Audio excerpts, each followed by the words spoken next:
আমি বুঝে পাই না লোকে এইগুলো কেন লেখে, মানে যেগুলো পড়তে উদ্ধার করতে আমাদের দাঁত ভেঙে যাওয়ার মতো অবস্থা হয়ে যায়।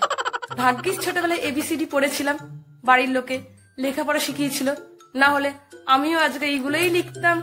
কি কারছা, ভালো আছা, কেমন আসান। একবার আমি আমার বন্ধুকে মেসেজ করেছিলাম, তো আমাকে লিখেছে আটা কার নাম্বার।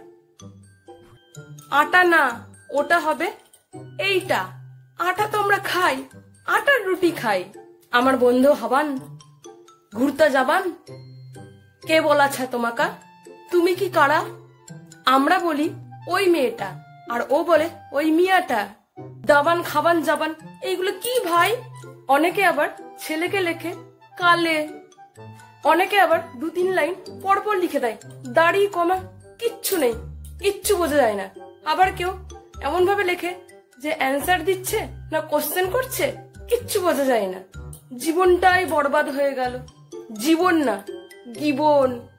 একজন আমাকে লিখে পাঠিয়েছিল আমার জীবনে হাগার সমস্যা। আমি হাগা, পরে বুঝলাম ওটা হাজার সমস্যা। ওটা হাগার না, হাজার সমস্যা হবে।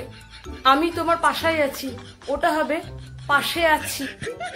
আরো কিছু কিছু পাবলিক আছে যারা অতিরিক্ত শর্টকাট, তারা রাইট না লিখে লেখে R8, সাথে না লেখে 7E, আচ্ছা না লেখে A66A, নাইট না লেখে N8।